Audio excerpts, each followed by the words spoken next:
diffusing, upset, and winning back customers. Super hot topic for 15, right? We're all dealing with this every day, right? We hear all the time, I used to love you guys, right? That's why we're wearing our love. We're going to get them to love us again, okay? That's the goal. So, how many of you have heard, what's going on over there? Yeah. Does Dave know what's going on over there? Right? You hear that all the time? I worked with GTM for 10 years and I've never had this experience. It's disheartening, right? I just need someone to be honest with me. Unfortunately, we had a system that wasn't being very honest with us, so we weren't able to provide excellent service. We're getting back to that, right? Things are going back to normal. Go ahead. So the topics we're going to cover today, I'm going to cover taking ownership, the I got this method. I want to be the hero. I'm going to take care of this for you. Pam's going to talk about building trust and getting them to love us again. Feeling empowered, the yes you can, you have the tools to take care of this customer. First call resolution kind of thing. You know, yes you can, Scott's going to cover that. And then making it personal and making it right. Showing them the love. Getting back to GTM's roots, right? That's what we've always been good at. We always get praise for good service, excellent service, right? And ease of doing business. And unfortunately, we dropped the ball. We're going to get back to that. Let's talk about the GTM values it's going to take on that path to win in 15. Shout them out. Accountable. Be accountable. That's number one. Solving problems. Every day we do it, right? Communicating effectively. Hopefully we're all doing that. Right? Relating well to others, your peers, and our customers every time you pick up the phone. And we also talked about the core competencies. That's something that Kennedy talked about in her GTMU talk she did yesterday. That's the training that we're going to have from 15 going forward to get you to advance in your career path, where you want to go. Customer focus and being extremely customer centric. Getting back to our roots again. Customer service, number one, right? We're going to watch a short video on the 3 R's for dealing with hostility. It's very, very similar to what we've been going through here at GTM. So let's watch that and then we'll talk about the video when we're done. Will somebody get the lights back there, please? All of them? Do we turn on all of them? Yeah. Okay.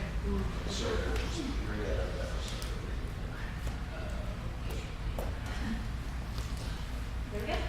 Welcome to this quick take rapid learning module. Today's topic, angry customers. The 3 R's for dealing with hostility. Sarah's customer Tom is hopping mad. He's mad at Sarah, but it isn't Sarah's fault. Your stupid software still isn't working, Tom says. Not again, Sarah thinks. She sent technicians out twice already and found nothing wrong with the software. It's probably user error, they told her. So Sarah provided another round of training at her company's expense, hoping it would do the trick. Apparently, it didn't. I'm sorry to hear you're still having problems, Tom, Sarah says. What's happening? We've been down that road already, Tom cuts her off. His voice rises. I am sick and tired of getting the runaround from you people. Sarah says soothingly, Tom, I can tell you're frustrated. Look, just cancel my order, Tom says. I'll send everything back. Sarah struggles to remain calm. Tom, under the terms of your contract, that's not really an option. That's when Tom explodes. Sooner or later, every salesperson faces angry customers. Maybe it was something you did. Maybe somebody else in your organization dropped the ball. Maybe the customer is just being unreasonable. Whatever the reason, you're the one who has to take the heat. And everyone in sales has learned the basics of how to deal with an angry customer. Keep your cool. Don't argue. Show empathy. Stay positive. There's nothing wrong with that advice, except it doesn't go far enough. The truth is, angry customers don't much care for platitudes. There's only one thing they want to hear, and Sarah didn't say it.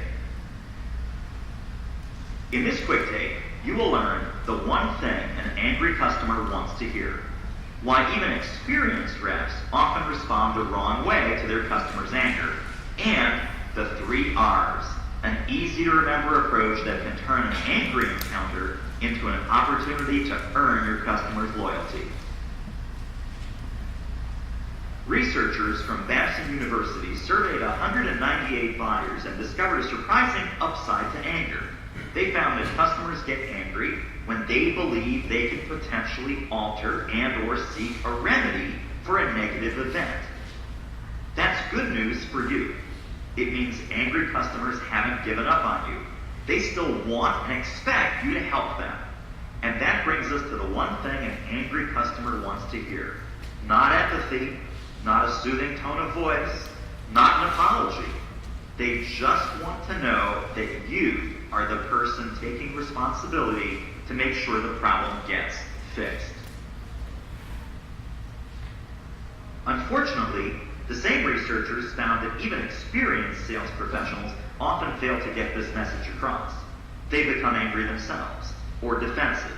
They try to turn down the heat, or hide behind a bureaucratic response. Well, that's our policy. Why?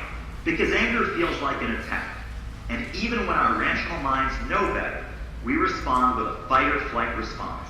It's hardwired into our brains. When you're under attack, you must either defend yourself or run for cover. But of course, neither response gets the customer what they want. So to manage a customer's hostility effectively, you first must manage your own emotional response. And then you must demonstrate that you can help them. Here's an easy-to-remember approach you can use. The 3 R's for dealing with an angry customer. The first R, reframe the customer's anger. Whenever you encounter an angry customer, remind yourself, this is not an attack. This is a request for help. The second R, reassure the buyer. The number one message you must communicate is, I am the person who can help you. That's true whether it's a customer who can't figure out how to use your product or a C-level executive who thinks your team dropped the ball on a multi-million-dollar deal. And finally, take responsibility to make sure the problem gets fixed. When you tell customers that you're taking ownership of their problem, it's a big promise, a promise you must keep. That doesn't mean you can always give the customer everything he or she demands. It does mean committing to do everything you can to find a solution. Now let's go back and see how Sarah might have used the 3 R's to handle things differently with angry Tom. Sarah did try to be reassuring and helpful. She even asked questions to start working out a solution. But Tom wasn't in a frame of mind to hear any of that yet. First, he needed to hear that Sarah understood his pain and would leave no stone unturned to fix it. So when Tom says, your stupid software still isn't working, Sarah first reminds herself that Tom's rudeness isn't an attack. He's just frustrated, she tells herself. If he didn't want and expect my help, he wouldn't be talking to me at all. Next, she reassures Tom that she can and will help. Tom, I'm so sorry to hear that. I know we've tried to resolve these problems a couple of times already, so you must be frustrated. I want you to know that I'm going to do whatever it takes to get it fixed for good this time. Finally, she takes responsibility. She shows Tom that she's not making empty promises. Tom, here's what I'm going to do. I'm putting our top engineer on this immediately, and I will personally monitor the project until we get all these issues resolved to your satisfaction. She'll call you within the hour. Would that be okay? And what if it's not okay? What if Tom still threatens to cancel the contract? Well, then it's up to Sarah to help Tom understand that it won't solve his problem. She might say something like this. Tom, you told us before that you really need this system now. Is that still true? Of course it is. More than ever. Well then, do you really want to start all over? No, but your system isn't working. I understand, Tom. And I know you need to get up and running as soon as you can. That's why I'm going to stay on top of this until we get it right. By taking this approach, Sarah's done everything she can to show Tom that she is able and willing to fix his problem. And when she follows through on her commitments, she'll turn this angry encounter into an opportunity to earn his trust and loyalty. Thanks for watching. Now, turn to the program page and take the quiz. Okay, what'd you guys think? Pretty parallel to DTM, what we've been doing, right? So let's talk about the RLO. What's the first thing you need to do before you answer that call or you go see that customer? Reframe. You need to manage yourself, right? You can reframe yourself. Somebody said reframe, right? Put it out there. So don't argue with them, right? You need to go into it calm, stay positive. They're just asking for help. That's all they need, is your help. Okay? Show your empathy, right? They talk about showing empathy. It's just one of the things you can do. Now this fall, it was really hard to show empathy on every call. It was the same thing over and over and over again, right? It was Groundhog Day. We were stuck in it for about 3 months. It was really hard, but we did it. You know, we're in January now. We need to continue doing it because every situation is different to that customer. It's not the same for Pam or Scott or Mary. It's different to them, so we need to, not give a blanket solution to people. So let's talk about the 3 R's. Somebody talk about reframing. What were they talking about there? That it's not personal, it's they need help and they know that you can help. Right? Not personal. And like they said that if they didn't even care, then they wouldn't even call. So it's just a reaction we have. It's nothing personal. Trying to give us an opportunity to help, right? They need someone to help them. Okay, what about reassure? You're the right person to get this fixed for the customer. Exactly. You got this, right? Let them know there is a solution. Give them options, right? What's going to work best for them? It might not be your first idea, but you can work together for a solution, right? What about taking responsibility? Running it, following, Follow through. follow through. Be accountable. You're fixing the problem. If everything that you can do absolutely solves the problem that they're having, then follow it through to them. Don't just pass it off to somebody. Okay, I did this little part, I'm going to do this part. That's no guarantee that it's going to get done. How frustrating is that when someone passes you a problem? Come on. Be a good team member, right? Relatable to others. Take care of it. Okay? Say I instead of they. Do we ever blame another department in GTM? Out loud. Somebody said out loud last time. That's a good point, right? No, we put on a good face. We say I instead of they. Jeff, would you ever say, well, Art dropped the ball on that, so. No, exactly. It's I instead of they. We're a team at GTM, right? I can take care of this for you. So you own it. And if I tell someone I'm going to call them tomorrow at noon with a tracking number for their order, am I going to call them if I don't have a tracking number? Yes. Yep. Yep. I don't have it yet, Pam, but I'm going to call you anyway, just so you gain trust in me, right? I'm keeping my word. I'm being accountable and responsible. Okay? So that covers take ownership. I'm going to pass to Pam. She's going to talk about building trust. All right, so show of hands in here, whoever had a customer tell you by email, by face-to-face, by phone call that they're not ordering from GTM after this? All right, so that's everybody in this room just about, probably everybody in every session. So think about that one customer that told you that and how many people they've told not to order from GTM. So if we lost a customer's trust, one customer, that's a huge cost because it's not just that customer, it's everybody they have contact with, whether they're physically, social media is out there, it's out there, guys. And we've got to do a big job and a hard job of gaining that trust back. We've got these trusts from these customers over the years, and we've gained the trust, and we've held on to it for years. It takes some time to build it, but it takes just that long to lose that trust, okay? So we want them to be not only advocates for us when we do well, we don't want them to not tell people to come to us because we messed up. And how we can do that is to build their trust in any situation, let them know that GTM is going to take care of the situation, we're going to fix it, we're going to do everything we can in our power to make it right for them. Hey, how many people have referral business? Just by show of hands again. think you'll have referral business if you don't do it right for that customer? They're not gonna have people come. So again, huge cost. We don't always see it right away because we think, oh, well, they're not gonna order from us. But it's a huge cost when it's them and everybody else that's not coming back to us. So when you get an angry customer on the phone that is upset with us and mad, what is the thing you have to let them do? Things. I know a lot of you guys can't shut your door, but a lot of times if I get a customer on the phone, I'll just shut the door and turn on the speaker and just let them talk. You gotta just listen to them. They don't need to know, well, you didn't pay for your order in time, or well, you didn't approve that art, that's why you're not getting your order. That doesn't matter to them. All they know is that we screwed up because they don't have their order when they need it, right? So we gotta fix it. So let them vent. Let them get it out. Then what you wanna do is what? Acknowledge your feelings. We took customers through the ringer this past summer, fall, right? We really messed up a lot of, and they got the moms, it's the kids. It's not just a coach. They're, what they say, we're embarrassed. And a lot of them said, what? I know you're a big company and we really don't matter.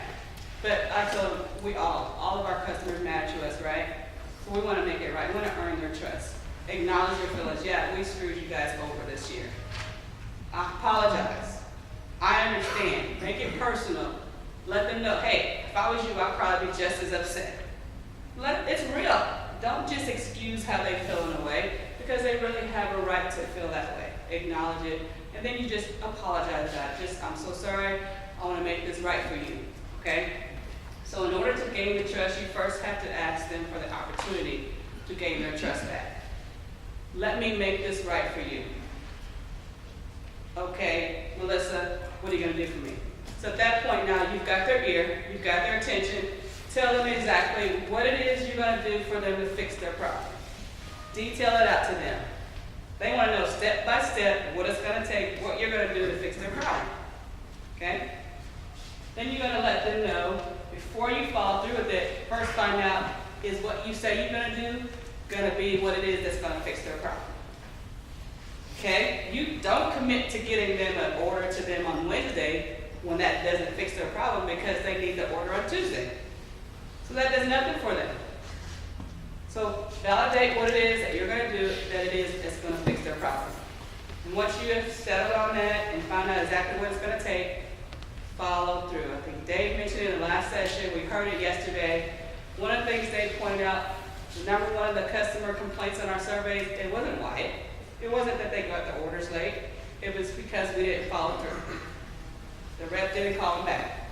So if we commit to fixing their problem, we've got to follow through, guys. And if it's a matter of saying, I don't have all the answers yet, I'm still working on it, that's what you do. If you tell them you're going to call them by the end of the day with an update, you have to call them back by the end of the day. So let me ask the question. What's a tool we have that's going to help us to make sure we follow up with the customers? CLM, all right. I'm going to put that in there. All right, so we can get the trust back, guys. How many times did you go somewhere and you have an issue, and because of the way the customer treated you, the person treated you, they followed up, they acknowledged the situation, they made it right for you, and then you go back to them because what they did, what they said they were going to do to help the situation. They got your trust back. So that's what we got to do this year. It's got to be urgency. We need these customers back, guys. Okay. So Scott's going to give us tools as we're diffusing these customers, what we can use to get them back. Hi, I'm Skinny Arms Rob Lowe. Yeah, you've been watching TV. So what we're going to talk about, they talk about taking ownership and talk about kind of building that trust back. So we want to talk about empowerment, kind of things that we want to have the reps, you guys have the power to do, so that you don't have to always come to us. Because a couple questions on the board. When a customer asks to speak to a manager, what do you do? I was asking what's going on. Right. What's going on? So I can get you to the right person. Right, And okay. then solve it. Blind transfer. And that's good. But sometimes those customers, obviously, they won't even explain it. Like, nah, you can't even help me. Send me to a manager. And sometimes they get to us and it's not even that big of a, you know what I mean? It's not that big of an issue. But then also, during the fall, how many times do you have to say, I need to check with my manager and get back to you on that? Quite a few times, probably. And so what we're trying to do is, obviously, Jeff kind of talked about it yesterday in his survey, things that are important to the customer. And we're trying to really have some tools to give to you guys to have in your toolbox so that you don't have to go to a manager. So you guys have some things to try to get these customers back. And get the customer back, also get new business in. So kind of talk about some things. I think you've heard about most of these throughout here. I just kind of want to explain them a little bit more. First one, on time or free, they talked about. You know, when Dave first came to my office and presented this to me, I said, this dude is crazy. This was my first thought. But also I thought, you know, if it can work, if we can pull it off, what a great effective tool we could have. And so, on time or free, this is going to be designed, it kind of goes in a little bit of direction I'll talk about. You remember yesterday when they talked about the A and B customers, when Jeff talked about that? Okay, so just to kind of let you guys know again, on Spirit side, an A customer is somebody who spent $3,500 in 2014 or $5,000 over the last 4 years. 12% of our customers fall in that and make up 69% of our revenue overall. For Spirit or for Sports side, it's defined as somebody who spent $2,000 in 2014 or more than 5,000 over the last 4 years. And for you guys, 5% of your customers fall in that, and it makes up 48% of your revenue. So we have a very concentrated group of customers that make up a large portion of our revenue. And unfortunately, we've probably upset a large portion of those big customers. So we really got to find a way that how are we going to get those customers back to us? And so I feel like on time or free is one of the biggest things, because this is something through Jeff's survey that they said it was almost 70% of the people said that would be something that would get me to come back. And so in the beginning, on time or free is at manager approval, because we're still in infant stages and we can't just throw it out all over the place. So you do still have to check with your manager. I know the long-term plan of it is that we're able to do that on a consistent basis to many, many customers. So I've seen it's actually a contract. I don't know if any of you had any experience with it yet? Okay, you have. There's a contract basically. And so it's signed by the customer, by us, that says, hey, we will deliver by such and such a date. But also is on there, ARP will be approved by this time. Credit will be approved by this time. You know, so it's one of those situations. It says on there that if any of these aren't met, contract is void. So we put accountability on ourselves, but we also put accountability on the customer as well. It's both things. But for me as a sales rep, going after customers, that's pretty easy. I can say I got a win-win situation for you. You know, because either I'm going to get you your stuff on time when you need it, or if I'm late, you're getting your stuff for free. I'm taking all the risk here. So very, very powerful tool. You know, a lot of risk on this side, but we feel very comfortable that we're going to be able to do these things. So you'll get more information on this, the contract, stuff like that, but just want to show you that this is a very powerful tool that we have. Now, I feel like this one almost goes a little in conjunction with this. And Jeff brought this up yesterday, and he kept dropping my name, but I didn't just drop my name. And so what this is up to 20% off A and B customers. Now, the key word here is up to, because basically all this, anything we take off goes where? Right off the bottom. I mean, that's the money that we have just given away. So we've really got to work hard to use our negotiation skills to make sure that we keep this as little as possible. So hopefully, with a lot of these customers, they were just mad because their stuff didn't get there on time. Maybe on time or free is all they need. We don't even have to use this. This is like the last thing we want to use. This is something you have if they're saying, I don't care about that. You know, I don't care about this. I want something else. You know, I need a discount, something like this. So this is something to have in your back pocket. What we want to do on this, though, through negotiation is we know that whatever number you throw out first, that's going to be the closest. You're going to be close to that number when you finalize. So if I lead off, this customer's mad, I lead off for 20%, what are they going to say? 25, 30, you know, whatever it is. So we want to start lower, you know, I mean, maybe you can lead off depending on, you can lead off with 5, 10%, and maybe you get them, you finalize at 10 or 15%.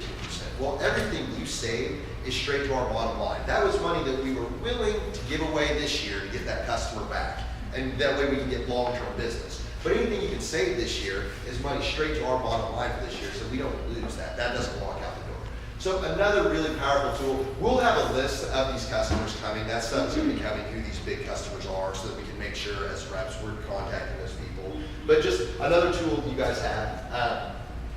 Third thing, dilution dollar. I think they talked a little bit about this yesterday. What this is basically every one of you guys is going to have a set amount of money that's for you. So you have a little bit extra if you just can't quite get to where the pricing you're needing to get to. So an example is, let's say you have a customer who's ordering a package, and through all the promotions we have, you come in at $125. And they're like, you know, I really need this at $120. You had 50 euros. So in your head, you're like, okay, that's $250. And let's say your budget for the year, I've seen some, your budget for the year is about $7,000. So you make that decision, you're like, okay, do I want to give this $250 out of my $7,000 and take this order, or do I want to save it for later? You know what I mean? So it's cool because it's almost like you guys are all running your own small business. You have X amount of dollars, and I have these for the entire year to use. So what it's going to do is, if you get a customer tomorrow who's trying to work you over, maybe they want $10 off. You're not going to want to use all that. You're going to want to negotiate as best you can to get that closer. You know, if they want $10 off, maybe I can get it down to $5. Well, you just saved that extra $250 that they want more off, so you have another customer you can give a little bit more to. So this is something that's really cool that everybody will have, that's able to offer on top of, you know, whatever promotion, whatever we're running. And this doesn't go into like this. You know, if this is something for an A&P customer, we had to do this, it will come out of your dilution dollar. So right now, I'm not real sure how the tracking, we just got the numbers, so we're not real sure how the tracking and everything like it's gonna work. Just know that you guys will have the budget, it's coming, we just got the numbers, your manager will be discussing with you real soon. So, dilution dollar, the last thing, leveraging our current promotions. Who can tell me what spirit promotions we have going on right now? $20 off uniforms, one month. Okay, what else? Okay, and what else? Right, and then, 72 piece pricing. boom, there you go, those three. Sports side, what do you guys got? $10 off 4 months, what else? Packages, track packages, Packages. Right. and 50% off Right. uniforms. I can tell you, I've been with the company 11 years, and these are almost a combination of some of the strongest packages, strongest promotions we've ever ran. For example, yesterday when Jeff was talking about, what did he say, over 80% of the people who buy uniforms also buy warm-ups. Not necessarily from us, but they buy warm-ups. Well, why wouldn't they buy from us? You know, so we have this $20 off when you buy a uniform and warm-up together. Maybe that's the tipping point to get these customers who aren't wearing warm-ups, to get those customers in. For sport guys, Brent will remember, some of you old school guys will remember when we had the medalists in our line. Medals have been in our line for what, 5 years? You know, and it was a very popular style. We did a product of the month in like September where we took $10 off of medalists for a month. We sold more medalists in that month than we ever sold before on one of our most popular styles of all time that had been in our line for a long time. So we know how powerful that promotion is. The 72-piece pricing, t-shirts. 12-piece pricing for 2 colors is what, $6.50? On top of a $6 t-shirt, $12.50 for a t-shirt. Now you're able to offer that at 75 cents for the printing. So you're talking $6.75, almost half price, you know, of what a t-shirt would cost overall. So it's crazy deals, but it's things that we can do. Hopefully, we can get these customers in by just using our promotions. Because that doesn't come, that's stuff we're already willing to give up that we're putting out there. You know, we don't have to use, we can use these things. We don't lose money on this or this. I mean, this doesn't cost us anything, obviously, if we make it work. But leveraging those promotions, that's definitely the first thing I would say to do, is using those promotions to your advantage, because we've got really strong ones going on right now. Now, these are all tools you have in your toolbox, and those are based on what marketing obviously ran those surveys, you saw kind of those numbers, what was important to us, things like that. But surveys don't tell us everything. You guys are the ones on the phone every single day, talking to customers all day. You guys hear what's important to them. So if we're missing something, we think these are great, but what are we missing? If we're missing something, we're encouraging you guys to be involved in the situation and come to us. Tell us what we're missing. I'm hearing this every day on the phone with a customer. I think if we did this, we would really be able to affect a lot of people in a positive way. Because guess what? I'm going to take that and I'm going to pass that on. Because if there's a gap we have and we can make it work for both sides, we're going to go to that gap and we're going to find a way that we can, you know, close the gap. That's what I'm trying to say. Close the gap. So definitely make sure that what you're hearing on the phone, you're getting back to us so we know what's going on, so we know how we can get better, how we can improve. With that, I'm going to stick it over to Pamela. She's going to talk about some solutions. All right, so Scott gave us a bunch of tools, but if you're like me, when a customer calls and they're really upset about something, you don't really think about how you can positively affect the bottom line. You don't think about how you can make it profitable for GTM. You just think about hurrying up and doing whatever you got to do to get the customer off the phone because you don't like talking to angry customers, right? So we got to stop and think about it, guys. We've got some awesome tools this year, and we know in order for us to win, we got to get those customers back. We got to keep them. We got time, we gotta burn some money, right, for GTM. Because if not, we won't win in 2015 if we continue to, like we did during the cutover, we were giving like 20% off, we were overnight, and it's really easy to do when the customer's on the phone, and all you wanna do is get the customer off the phone and get the problem fixed as fast as possible, okay? So on the slide, there's some things, some questions, some things we gotta think about. As we're talking to customers, you know, do we need to ship it overnight? Do we need to replace everything? Some of the things we have to think about in order to make sure we are effectively making an impact on our bottom line.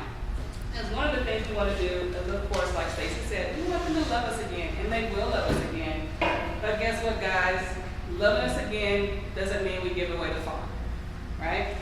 So a couple of things I want to talk about before we get into a couple of main things I want to express is those examples we have where right away the rep didn't give a discount because the customer was upset. So anybody didn't have a Christmas order be delivered to a customer? Okay, so this happened to one of his reps. I heard him outside my office. Customer called, wanted to know status of the order. Well, they weren't going to get the order for Christmas, but the rep went step by step, let the customer know exactly where the order was and what it was going to take, when it was going to ship, and when they're going to get delivery of the order. Not one time did the rep say, I'm going to give you a discount. They didn't lead into the conversation, automatically offered a discount. They just told the customer what was going on with the order and when they could expect delivery of the order. Now, after the rep got off the phone, they were quite surprised themselves that the discount issue didn't come up. That they were able to get the customer what they needed, get them an answer. It was a good answer. They accepted that answer and they were okay. Another great example, the customer was upset on the phone with a rep. They wanted to talk to the manager. The call got transferred to a manager and the rep communicated to the manager that the customer is expecting compensation. Okay? So the manager talked to the customer, let them know exactly what they were going to do, how they were going to fix the problem, and they said, okay, is this going to work for you? The customer says yes. The manager never said anything about compensating for that order. They just told the customer what they were going to do to fix it, to get the order to them as quick as we could.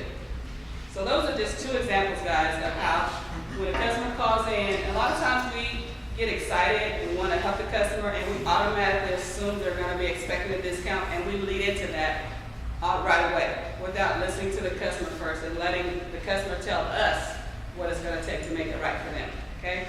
So a couple of examples I wanted to talk about, some areas that if we're going to affect our bottom line, because you guys are out there seeing customers, talking to customers, getting orders, building revenue, bringing in dollars, how much of that do you want to keep at GTM?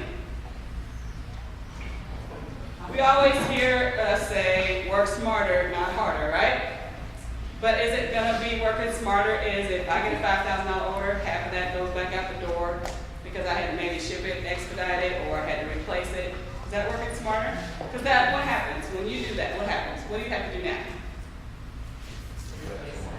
You have to replace that revenue that you gained from that order because you lost it, and now you have to work even harder because not only, you're not going to get ahead, you're only going to replace the dollars that you already earned. So if you sell $5,000, half of it goes out, now you got to work extra hard because now you got to get back $2,500 and then add on to that. So wouldn't it be a lot better if the $5,000, much of that stayed, and now when I go get another sale, I don't have to replace that dollar, it can just add on to my earnings, my revenue, right? So in order for us to do that, we've got to think about some of those tools that Scott gave us. We've got to stop and think, what is the best solution for both the customer, not only the customer, but what is the best solution for GTM as well? So a couple of big areas can you guys think about right away that we can affect some of those costs. Being more realistic with the customers when they're asking for our timelines, we would be realistic with that. If there's articles and stuff like that. Setting proper expectations. There it is. Yeah, you have that? I was going to say too that sometimes it's far less expensive if you do have to overnight something rather than offer some discount. So if somebody just wants their stuff by a certain date and you're trying to work with them on that, rather than offer them 15 or 20% off the order, try and get the order to them as quickly as you can. Granted, try to make it happen without having to do overnight shipping, but at the same time, if that's something you have to do, you're saving money doing that rather than offering them a discount for their order, especially if it's a large order. So one of the areas I see here is shipping costs. If we can control some of those shipping costs, we can bring back a lot of money back to our bottom line. Matt, you had your hand up? You talked about this last week. I had a customer on a Friday, wanted something for a Sunday. That was my example, go ahead. It was 35% to ship it overnight on a Saturday, so then they put it in like on December 6th, so it was really like 3 weeks, it was 4 days, it wasn't quite a month, so we were within our turn time. I called and asked if she wanted to split the shipping cost for Saturday delivery. She ironically didn't need it for Sunday anymore. So we just regular standard 3 day ship got there Wednesday. If she didn't have it Sunday, she didn't need it Monday or Tuesday, so by offering to split the cost, which we would have been less than the 20%, they imagined we didn't need it as badly. So I feel like we can try to play that card a little more. I don't know how we're gonna do it, but playing that way, we'll split it with you, that 30% will pay 10, you pay 10. People seem to not want to do that too much. It's like what we just said, setting those proper expectations, quoting those turn times, 2 weeks plus shipping. Now, as it was, they paid for it in the right amount of time to get it processed, but they didn't pay for it in the right amount of time to get it shipped to them within the shipping time. So like the account manager, and I applaud her, she demonstrated enough courage to raise her flag and say, hey, wait a minute, Pamela, do we really want to do this? So, of course, that's when she got back with her rep and says, hey, let's go ask the customer if they want to split it. Just as simple as questions to say, hey, and it saved about $1,000 or so in shipping costs. So anybody else have an example of how they save some money on shipping? What happens if the customer calls and they needed something for me, and they say they need it shipped overnight? Today is Monday. They need it overnight. What is a question you want to ask? When is your event? When is your event date? A lot of times they insist on having it overnight, and before we ask the question, we'll automatically go in, why did you do it? Upgrade the shipping. But if we just ask the question, today is Monday, they insist they need it for the event, they're not even going to see their girls again until Thursday. It's a 2 day ship to where they're at. Do we need it overnight? A lot of times we don't even think about the questions, and I understand, I know we were like, this past season, we were just trying to hurry up, trying to get things done, and so a lot of times we didn't, but now we can breathe a little bit, we have to stop and think about what is the best solution when it comes to shipping. Yes? And I feel like also it's important to really push for the exact date, because some people will be like, it's at the end of January. I'm like, no, when are you wearing them?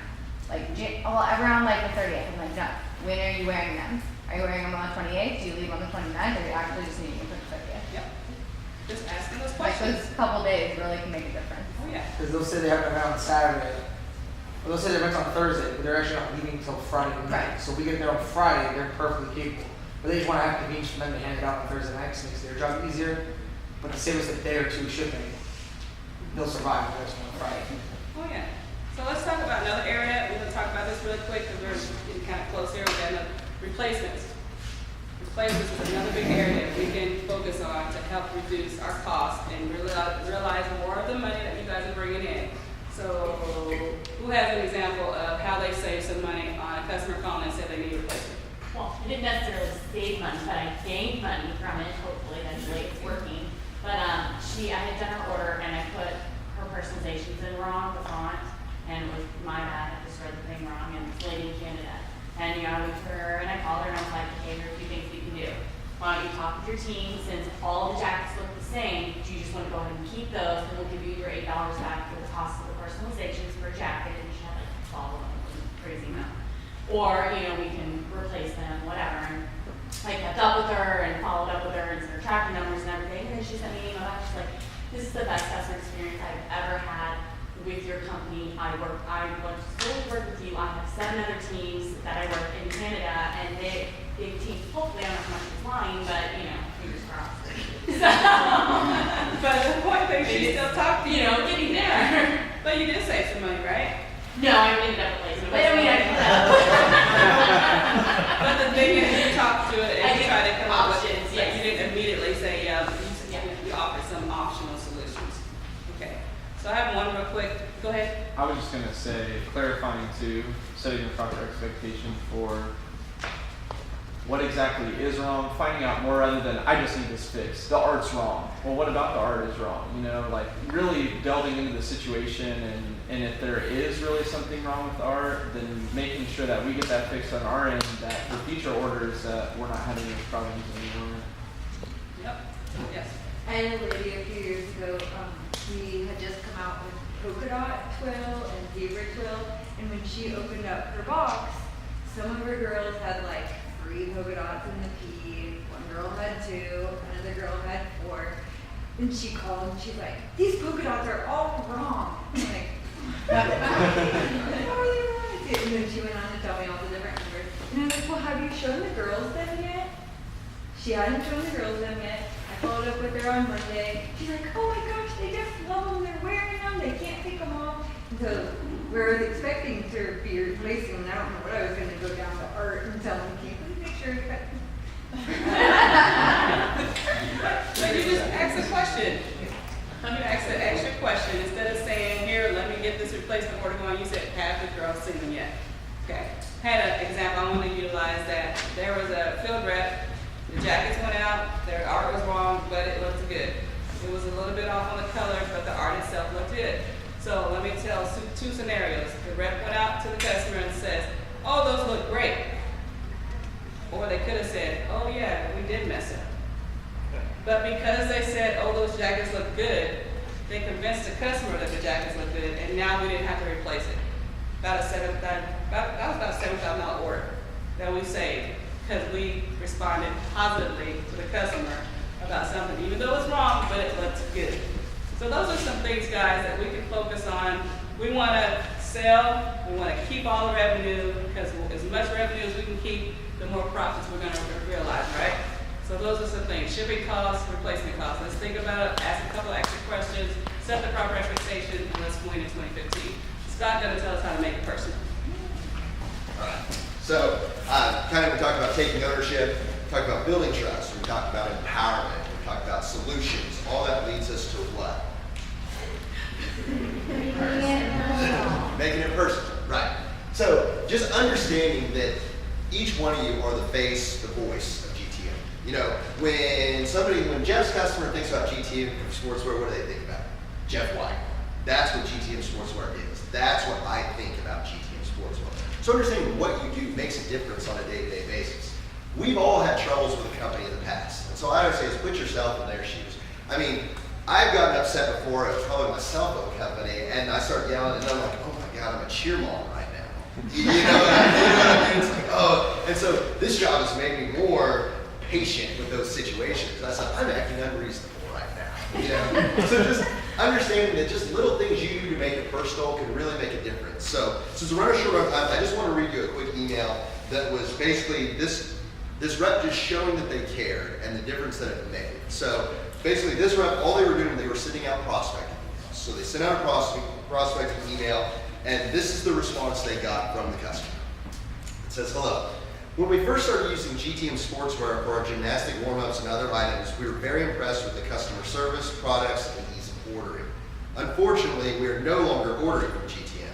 We had a very disappointing and frustrating time this year with our order. We have found another company that has been great. I thought you might want to know our reasoning so that perhaps things can improve in the future. I have listed some of our recent experiences. Number 1, we were never told that our warm-ups would be discontinued and always kept them 2 years in a row. Therefore, this year we cannot reorder for our season. Number 2, we went to Congress this year and tried to talk to a rep, but every time we went, she was on her cell phone having a personal conversation. Number 3, we called and emailed our area rep several times when we got home from Congress, but were never contacted back. Number 4, we tried another person and sent our order as requested with sizes, but never heard back from her and had to keep calling to find out what was going on. Number 5, I called and spoke to 2 different supervisors and finally was told that our warm-ups were discontinued, and by this time we had no time to get something else. So we went to a different company and had to have non-matching warm-ups for the remainder of our season. Good luck with your business. I hope things improve. So that was the email back to our rep. So what our rep did was emailed this customer back and said, hey Kimberly, thank you so much for taking the time to write this email. I know once you've had a bad experience with a company, it is easy to just write them off, but I appreciate the feedback. I want to apologize on behalf of GTM for your horrendous experience this year, as this is not acceptable. This email will be passed on so we, as a company, can better ourselves. I am happy to hear that you were able to outfit your team because they are the most important part of this entire situation. Please pass on our apologies to your team as well as your parents, as I know you aren't the only one we disappointed this year. Thank you again for your feedback. I wish you the best of luck, and if you ever decide to give GTM another chance, please remember my name, as I will ensure you have the best experience possible. Thanks again. So then the response, this customer responded back and said, Thank you for your email, its honesty, humbleness, and sincerity. I know how difficult it is to hear complaints like ours. I also respect and appreciate the difficulties in maintaining a good business. That is why I emailed you, which I rarely do in these circumstances. I am impressed and don't often experience responses such as yours in business or in life. I really appreciate it and will pass this on to our coaches, teams, and parents. Again, thank you for your caring response. As soon as the rep sent me this, she's like, I got that. I can get that back. So it was real easy, and obviously the customer's communicating with us so that, you know, when they're communicating with you, you still have a chance. But I mean, just her showing, hey, you know, we take responsibility for this. I'm sorry we disappointed you. And showing that she cared, we can get this business back. So that's what making it personal is all about, is showing those customers that you care about what's going on. You know, I'm sorry, I care that your team didn't get the stuff that they needed this year. I'm glad that they were able to get it somewhere else this year because they're the most important thing in this. By sympathizing with them and showing them care, we're getting those customers back. We can get these customers back, guys. I know we can. I've talked to a lot of them. I know we can do this, but it's going to take every one of us doing those, going that extra and making things personal for the customer. So that kind of concludes what we have. We've got, what, like 5 minutes probably for Q&A? We had 11 minutes for Q&A. What's up? One thing I kind of worry about, and this kind of goes back to compensation, is like, do you feel like sometimes when you don't offer compensation up front because the customer is like, yeah, the problem's fixed, we're fine, do you think maybe they're just not verbalizing that and they're like going off to their friends being like, oh my god, they didn't even give me anything? Like, that's kind of what I worry about. So sometimes before I offer compensation, before I go into a phone call, I have to like call somebody to be like, I want to go with a cow, help me with some ideas. Because, you know, I never want to start with that 20% off just to be nice. Like, that's kind of the fear I have, I guess. Sometimes what I've done is I try to feel them out, because some of the customers I'm dealing with now, a lot of what I'm dealing with now is cleaning up accounts at the end. You know, we kind of got through their team, they were all mad that didn't get their stuff on time. Clean up accounts. What I try to do is slip in something nonchalantly. Hey, I just need to get this thing cleared up so that way next year we're starting fresh, blah, blah, blah. And then I can gauge.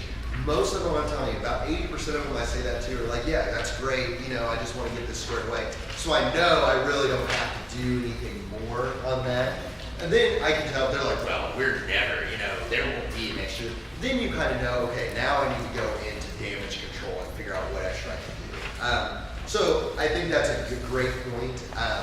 You just kind of got to throw those feelers out there, I think, in the beginning of the conversation to gauge where they're at on the process and what they need. I wanted to ask what's going to fix this for you?